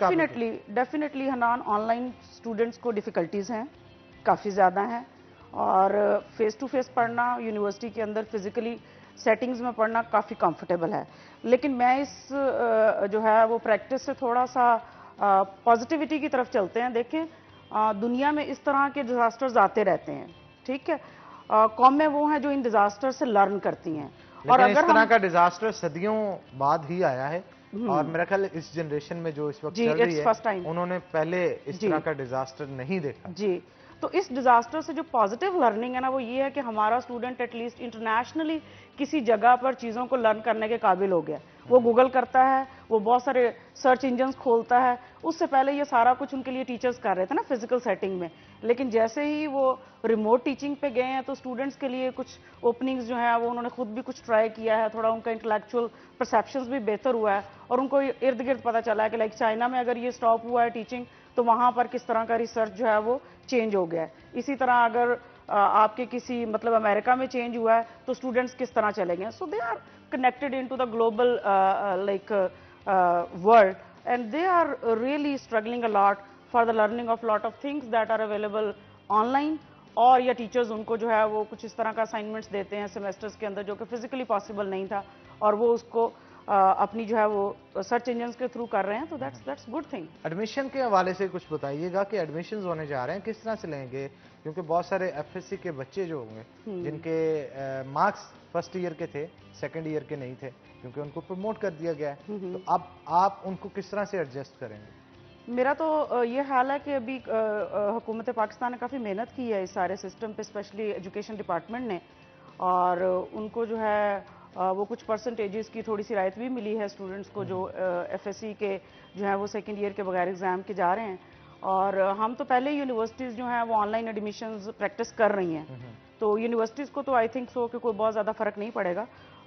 फ़र्क सिर्फ इतना पड़ेगा कि कुछ स्टूडेंट्स जो थे वो हमारे पास फिजिकली आके इंफॉर्मेशन ले लेते थे और फिर ऑनलाइन अप्लाई कर देते थे, और अब जो है ये डेफिनेटली सारा ऑनलाइन चला गया सिस्टम। लेकिन फिर भी हमारी यूनिवर्सिटीज़ की वेबसाइट्स और हमारे यूनिवर्सिटी के information cells, they are giving a lot of information कि वो काफ़ी स्टूडेंट को फैसिलिटेट कर रहे हैं। यूनिवर्सिटी की वेबसाइट्स पे उनके नंबर्स जो हैं एडमिशन सेल के या इंफॉर्मेशन सेल के वो डिस्प्ले हैं, आपके हमारे एडमिशन जो है वो नोटिस के ऊपर डिस्प्ले हैं, तो स्टूडेंट्स गाइडलाइन ले सकते हैं, टेलीफोनिकली भी ले सकते हैं और थ्रू ईमेल भी ले सकते हैं। अगर यूनिवर्सिटीज़ में क्लासेस खुल जाती हैं, एसओपीज़ क्या होंगे? SOPs वही हैं जो हमें एजुकेशन डिपार्टमेंट से जो है वो हायर एजुकेशन कमीशन से जो हमें जो है वो मिले हैं। उसमें यही होगा कि हम ज़्यादा से ज़्यादा स्टूडेंट्स को जो है वो कोच करें, उनको गाइड करें कि किस तरह से आपने इस पैंडेमिक में यूनिवर्सिटी खुलने के बाद जो है वो बिहेव करना है। सबसे इम्पॉर्टेंट तो ये है कि उसमें सबसे पहले आपकी पर्सनल जो है वो प्रोटेक्शन है। तो अगर अब काफ़ी अगर हम पूरी दुनिया में देखें तो पाकिस्तान काफ़ी बेहतर रहा है पैंडेमिक के रिस्पांस में रिगार्डिंग टू द इन्फेक्शंस। तो स्टूडेंट्स जो हैं वो डेफिनेटली सबसे पहले तो ये है कि वो यूज़ करें अपने फेस मास्क, इम्पॉर्टेंट हैं, कंपल्सरी हैं, और उसके बाद जितना हो सके they should have to maintain the social distance. अच्छा, यहाँ पे आपने फेस मास्क की बात की, हैंड सैनिटाइजर्स का भी ज़रूरत पड़ेगी। क्या यूनिवर्सिटी के बजट से ये चीज़ें फराम की जाएंगी या स्टूडेंट को खुद परचेज करना? सर इस तरह देखें, स्टूडेंट्स हमारे पास नंबर ऑफ स्टूडेंट्स बहुत ज़्यादा है यूनिवर्सिटीज़ में, जनरल यूनिवर्सिटीज़ में लाइक 40,000 स्टूडेंट्स हैं। तो पॉसिबल नहीं है कि हुकूमत के लिए कि इस बल्क में जो है वो चीज़ें की जाएं, और दुनिया में ऐसा होता भी नहीं है कि आपके जो पर्सनल जो आर्टिकल्स हैं उसके लिए कोई हुकूमत आपको प्रोवाइड कर रही हो। हाँ, सैनिटाइजर्स अवेलेबल हो सकते हैं उनको, हैंड वॉशिंग के लिए जो है वो स्पॉट्स अवेलेबल हो सकते हैं, पानी हमारे पास बहुत है यूनिवर्सिटी में, और वहाँ पर सिंपल सोप्स, लिक्विड सोप्स हम वहाँ प्रोवाइड कर सकते हैं, और हैंड वॉशिंग पॉसिबल है। फेस मास्क भी किसी हद तक पॉसिबल है, लेकिन it's not possible to give to every student. तो स्टूडेंट्स जो है वो लेकिन क्लासों के अंदर अगर एक एक डिब्बा दे दिया जाए तो मेरा ख्याल है वहाँ से बच्चे जो हैं वो खुद निकाल के इस्तेमाल कर सकते हैं। जी, वॉलंटियर्स भी बहुत ज़्यादा हैं, लोग वॉलंटियर करते हैं। यूनिवर्सिटी में भी हमारे पास बहुत सारे ऐसे वॉलंटियर्स आते हैं जो रेडी होते हैं इस तरह की डोनेशंस के लिए। तो Faisalabad is a big city, और यहाँ पर इंडस्ट्रीज़ में है वो लोग काफ़ी ऑलरेडी भी बहुत ज़्यादा वॉलंटियर करते हैं। पॉलिटिशियंस अच्छा रिस्पॉन्ड देते हैं। तो अगर इस तरह का अगर कोलैबोरेशन उनके साथ हो जाता है तो I think so it's for better. अच्छा, हर चीज़ के आफ्टर इफेक्ट्स होते हैं, जैसे जल्जिला आए उसके आफ्टर शॉक्स होते हैं, तो इसके भी कोई ना कोई आफ्टर शॉक्स आएंगे स्टडीज के ऊपर। आपको क्या लगता है किस तरह के आफ्टर शॉक्स होंगे? हाँ, इसमें जो मुझे टीचिंग फैकल्टी के लिए नज़र आता है, क्योंकि हम अक्सर डिस्कशन करते हैं और हमारे टीचर्स कहते हैं कि हम पैंडेमिक के बाद how will come again and join the university. हम कैसे लाइक हमारा जेस्चर जो सुबह सवेरे होता है वो या तो गले मिलना या हाथ मिलाना, तो ये सिंपल हमारे। अच्छा, ये वैसे बड़ी दुख देने वाली बात है जी, क्योंकि हमारा जुल्करनैन साहब, सिकंदर साहब, कुछ कल्चर इस तरह का है कि जब तक हम किसी के साथ हाथ नहीं मिलाते वो महसूस करता है कि शायद ये अच्छे से नहीं मिलता और बड़ा मूडी टाइप का बंदा है। और हाँ, अगर गले नहीं मिलते दोस्तों के अंदर तो यूं महसूस किया जाता है जैसे कोई अधूरापन है। तो आप इसके ऊपर क्या कहें? ये देखिए नान, एक तो मैं जो पहले आपने बात की थी कि ये बड़ा एक कैलामिटी है या पेंडेमिक है 21वीं सदी में, ये आपकी बात ठीक है, क्योंकि मेरा तारीख है शोबा, तो बड़े बड़े जो कैलामिटीज़ हैं ना वो माजी में हो चुकी हैं। आज सिर्फ फ़र्क ये है कि इंसान की जो इंटरडिपेंडेंस है ना एक दूसरे पे, वो बहुत बढ़ गई। मसलन आज फैसलाबाद में सिग्नल बंद है तो लाइफ ऐसे लग रही है कि जैसे बिल्कुल लाइफ आधी से भी कम हो गई, हालांकि किसी को फ़ोन भी नहीं करना, किसी को फ़ोन भी नहीं करना। अच्छा, माजी में इससे बड़े बड़े मतलब आप देखिए कि हज जैसा जो बड़ा इवेंट है हमारा, मजहबी है और सोशल गैदरिंग भी है, वो कई दफ़ा जिस तरह इस दफ़ा हज मतलब वो मिनिमाइज़ किया ना, पहले बिल्कुल नहीं हुआ। कई ऐसे साल गुजरे हैं कि हज हुआ नहीं, वो भी एक नेचुरल कैलामिटी की वजह से नहीं हुआ। लेकिन उस ज़माने में इतना फील इसलिए नहीं हुआ कि हमारी जो लाइफ की ज़रूरियात थी ना वो बहुत कम थी और हमारा दूसरे पे जो डिपेंडेंस है वो बहुत कम। अब तो इतनी हो गई है कि 10 मिनट लाइट चली जाए तो आपको पता है घर में बच्चे हंगामा खड़ा कर दे, पानी नहीं है, टीवी नहीं है, फलां नहीं है। और एक वक्त था कि ये सब कुछ होता था इन चीज़ों के। जी जी, तो अगर हम इतने इंटरलिंक्ड ना होते, डिपेंडेंट ना होते एक दूसरे पे, तो शायद हमें इतना ये ना इसलिए फेस हो। अच्छा, दूसरी जो बात मैं करना चाह रहा हूँ वो ये है कि हमारे जिस तरह मैम ने भी की है कि इनके HEC ने दिए हैं जो SOPs, तो ये ज़रा दिखाएंगे। हमारे पंजाब एजुकेशन जो है स्कूल एजुकेशन डिपार्टमेंट, उन्होंने एक ये 22 पेजेस का पूरा बुकलेट हमें SOPs का दिया है। और इसकी हम, जैसे मैं पहले बात कर रहा था कि हमें ट्रेनिंग हो चुकी है, हेड जो मास्टर ट्रेनर्स हैं, और आज से ये 5 सितंबर तक ये जो पूरा SOPs का एक बुकलेट है 22 पेजेस का, ये पंजाब एजुकेशन डिपार्टमेंट ने और जो लोकल एजुकेशन अथॉरिटी है उसके कोऑपरेशन से हम कर रहे हैं। इसमें बड़ी मुफीद बातें ये हैं कि हमें उन्होंने ये कहा है कि ज़्यादा आपने एजुकेट करना है पेरेंट्स को, बच्चों को, स्टूडेंट्स को कि हाथ धोएं। एक है बात बताना, एक है उस बात जो बताई जा रही है ना उस पे अमल करने के लिए तैयार कर लेना। दोनों में बड़ा फ़र्क है ना। बिल्कुल। तो कहते हैं ये हैबिट बना देनी। जैसे वो कहते हैं नॉर्मली वो वॉशरूम में जाते हैं या नहाना जैसे ज़रूरी था या जो पर्सनल हाइजीन होती थी उसके लिए हम बताते थे कि नाखन है, दूसरा तीसरा, और मॉर्निंग असेंबली में हम रूटीन में चेक करते थे उनके। तो इसी तरह ये पहले तो हमने उन्हें एजुकेट करना है, पेरेंट्स को भी करना है। ओरिएंट कमेटीज़ हमारी बनी हैं जो ओरिएंटेशन करेंगी पेरेंट्स की, वो बहुत ज़्यादा ज़रूरी है। मसलन स्टूडेंट गए हैं ना, स्कूल से गए हैं, तो माँ का घर में ज़्यादा जिम्मेदारी है।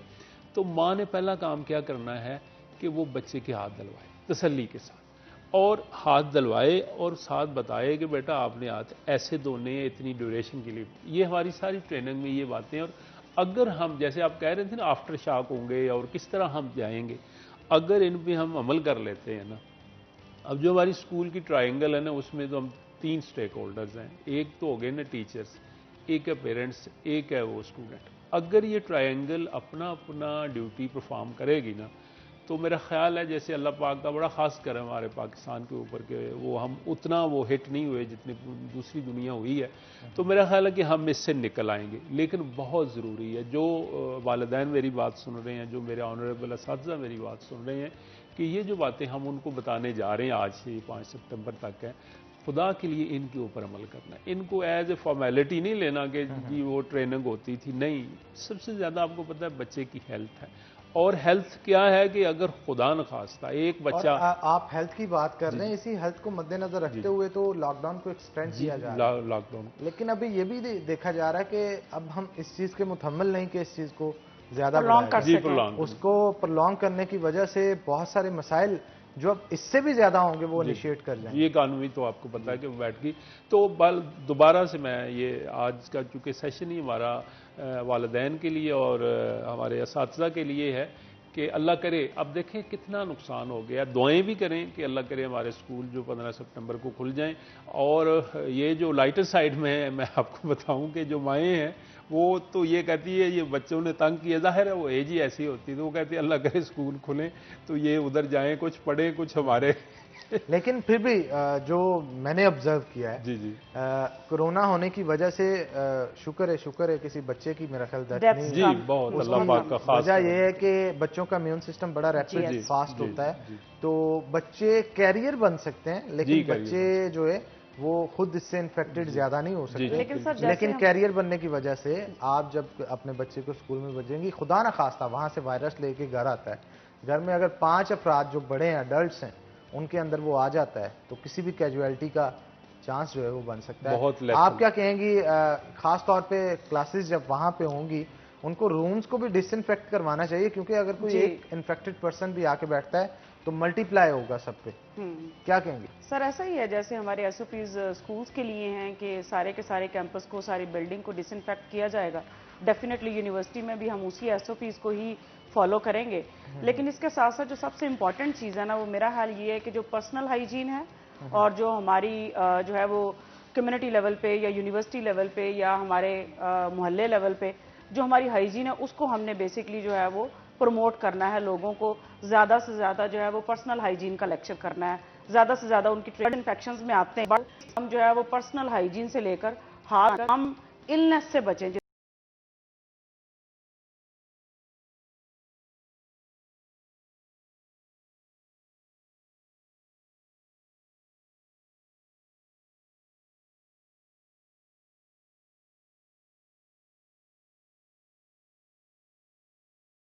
इतना हो सकता है, और उसमें हम अगर ठंडे मशरूबात पिएंगे और उसमें अगर हम जो है वो ऑयली और इस तरह की चीज़ें जो है उनका कंटिन्यूस यूज़ करते जाएंगे, तो ये ज़्यादा आपको इन्फेक्शंस की तरफ लेकर जाता है। अच्छा, कैंटीन्स वगैरह भी यूनिवर्सिटी में खोली जाएंगी? देखें अभी तक तो अगर हम यूनिवर्सिटीज़ खोलने के काबिल हो जाते हैं, आई मीन क्लासेस अगर ओपन हो जाती हैं, तो ये एक अच्छा साइन है। और डेफिनेटली यूनिवर्सिटी में स्टूडेंट्स होंगे तो इस तरह की चीज़ें भी खुलेंगी। जैसे रेस्टोरेंट्स खुल रहे हैं आपके सारे हमारे पाकिस्तान में, तो कैंटीन्स भी उन्हीं का ही पार्ट होंगी यूनिवर्सिटी का। लेकिन फिर वही बात है कि आपने उन्हीं एसओपीज को फॉलो करना है, सोशल डिस्टेंसिंग को आपने, फिजिकल डिस्टेंस पे फोटोकॉपी की मशीन्स होती हैं Yes. और इस कदर ज्यादा रश रश होता होता है है। वहाँ पे, असाइनमेंट्स हों, आपके नोट्स हों, वहाँ पे हर क्लास का बच्चा, हर कैंडिडेट, हर स्टूडेंट जो वहाँ पे जाके वो ले रहा है और एक्सचेंज चीजें हो रही जी, हैं हनान और इसमें उससे सबसे जो- बहुत चांसेस बढ़ जाते हैं। सबसे इसी जो- के ऊपर मैडम गुफ्तगू करेंगे, लेकिन जी, ब्रेक का वक्त हो ओके। गया। ब्रेक के बाद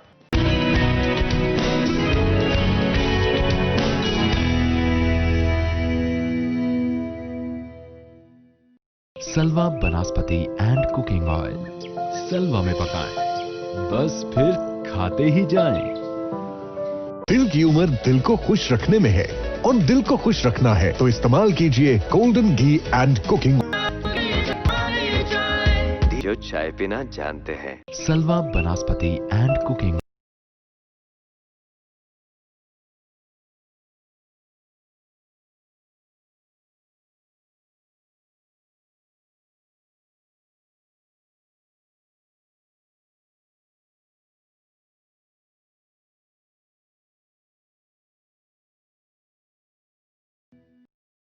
वेलकम बैक नाज़रीन। ब्रेक के बाद खुश आमदीद। हमारे साथ सिकंदर जुल्करनैन साहब मौजूद हैं, उनसे मजीद गुफ्तगू कहते हैं। सिकंदर साहब, आप स्पेशली तारीख दान हैं और हिस्ट्री के हवाले से काफ़ी इल्म है आपके पास। मैं ये सवाल करना चाहूँगा कि आज से पहले जिन कौमों पे अजाब आए हैं, मुख्तलिफ़ किस्म के अजाब आए हैं, अगर हज़रत मूसा की बात कर ली जाए तो तब भी वहाँ पे अनाज पे हमले भी हुए और टिड्डियाँ भी आईं और मुख्तलिफ़ इस तरह के अजाब जो है उनकी कौम के ऊपर नाजल हुए।